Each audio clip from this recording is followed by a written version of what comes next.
শিক্ষার্থী বন্ধুরা, আজকের অনলাইন ক্লাসে সবাইকে স্বাগত। আশা করি তোমরা সকলেই ভালো আছো, আমিও ভালো আছি। তো আমি কুমার রঞ্জিত সুব্রত, সহকারী শিক্ষক, মোহাম্মদপুর উচ্চ বিদ্যালয়, জগৎবের, পাটগ্রাম, লালমনিরহাট। তো শিক্ষার্থী বন্ধুরা, তোমরা সকলে জানো যে বর্তমান আবারও কোভিড-19-এর কারণে সারা দেশের শিক্ষা প্রতিষ্ঠানগুলো বন্ধ করে দেওয়া হয়েছে এবং ইতিমধ্যেই সরকার প্রতিষ্ঠানগুলোতে অনলাইন ক্লাস পরিচালনার জন্য নির্দেশনা দিয়েছেন, যার কারণে মূলত আজকে আমি তোমাদের সামনে এই অনলাইন ক্লাসে হাজির হয়েছি। তো শিক্ষার্থী বন্ধুরা, আজকে আমি তোমাদের নবম ও দশম শ্রেণীর তৃতীয় অধ্যায়ের কিছু সমস্যা নিয়ে আলোচনা করব।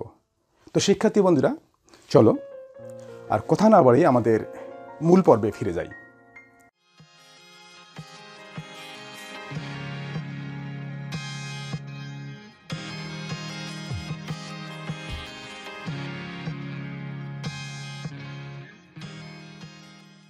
তৃতীয় অধ্যায় বীজগাণিতিক রাশি অনুশীলনী 3.1-এর 8 নম্বর সমস্যা। 2x plus 2/x = 3 হলে x² plus 1/x² এর মান কত? তো প্রথমেই আমরা লিখব এই যে যেটা দেয়া আছে 2x plus 2/x = 3, এটা লিখব। লেখার পর অঙ্কটা আমরা দুই ভাবে করতে পারি। প্রথমে আমরা যেভাবে করব সেটি হচ্ছে কি যে এখানে যেটা দেয়া আছে এইটার আমরা উভয় পক্ষে বর্গ করব। তাহলে আমরা কি করব, এই দেয়া আছে এটার উভয় পক্ষে আমরা বর্গ করব। তো বর্গ চিহ্ন দিয়ে দেব। তাহলে এখন বর্গ চিহ্ন দেওয়ার পর এখানে আমরা লিখব যে উভয় পক্ষে বর্গ করে। এরপরে আমরা এই যে এটার আমরা একটা সূত্র প্রয়োগ করব, সেটা হচ্ছে কি যে এখানে আমরা a plus b whole square সূত্র প্রয়োগ করতে পারি। তাহলে এখানে 2x টাকে আমরা a ধরবো এবং 2/x টাকে b ধরবো। তাহলে আমরা এখানে সূত্র প্রয়োগ করব a square plus 2ab plus b square. অর্থাৎ এখানে এই 2x টাকে a ধরেছি, তাহলে 2x লেখার পরে স্কয়ার দেওয়া লাগবে প্লাস 2ab প্লাস এটা হচ্ছে b 2/x, তাহলে এটার উপরে আমরা স্কয়ার দিব square plus 2ab plus b square এবং এপাশে 3 এর বর্গ হচ্ছে 9।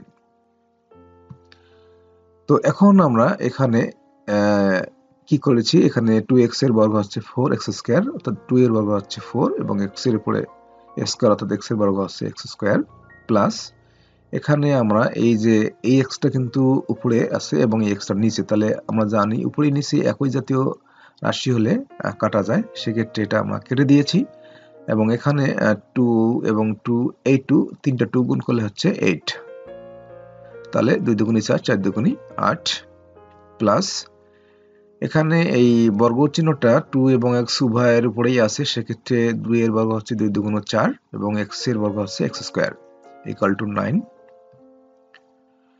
তো এরপরে আমরা যেহেতু মান বের করব x² প্লাস 1/x² এর মান বের করব, সেক্ষেত্রে আমরা এই যে 4x² প্লাস 4/x² এই দুটো আমরা লিখব। লেখার পরে ডান পাশে আমরা 9 ছিল 9 লিখব এবং এই যে বাম পাশের যে 8 সেটা আমরা ডান পাশে নিয়ে গিয়ে অর্থাৎ এটা চিহ্ন পরিবর্তন হবে -8। এরপরে আমরা এখান থেকে আমরা দুই জায়গায় 4 আছে, এখানে 4 আছে, এখানে 4 আছে, তো আমরা 4 কমন নিতে পারি। তাহলে 4 কমন নিলে এখানে x² থাকবে প্লাস এখানে 4 কমন নেওয়ার কারণে এখানে 1 হবে, উপরে 1 হবে 4 এর পরিবর্তে, আর এখানে হবে x² ইকুয়াল টু 9 - 8 হচ্ছে 1। এরপরে আমরা যেহেতু এটার মান নির্ণয় করব, সেক্ষেত্রে এটা আমরা লিখব x² plus 1/x² equal to 1/4, অর্থাৎ এখানে এই যে 4টা আছে এটা গুণ অবস্থা ছিল, এটা ডান পাশে আসার কারণে কি হয়েছে, গুণ থাকার কারণে এটা ভাগ হয়ে গেছে। তো এটা আমাদের মান নির্ণয় করতে বলা হয়েছে। তো আমাদের মান নির্ণয় হয়েছে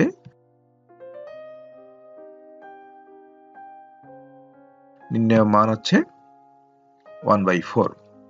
শিক্ষার্থী বন্ধুরা, এতক্ষণ থেকে আমি তোমাদের এই তৃতীয় অধ্যায়ে যে সমস্যাগুলো নিয়ে আলোচনা করলাম, আশা করি তোমরা বুঝতে পেরেছো। বা আমার যে কথাটি থাকবে সেটি হচ্ছে যে আমি আজকে যে তোমাদের অনলাইন ক্লাসটি নিলাম সেটি অবশ্যই যেন তোমাদের বাকি বন্ধুরা দেখতে পারে, এই জন্য তোমরা অবশ্যই ক্লাসটি শেয়ার করবে। তো শিক্ষার্থী বন্ধুরা, আজকে এই পর্যন্তই। সকলেই ভালো থাকবে এই আশাবাদ রেখে সকলের সুস্বাস্থ্য কামনা করে আজকে এখানেই শেষ করছি। সবাইকে ধন্যবাদ।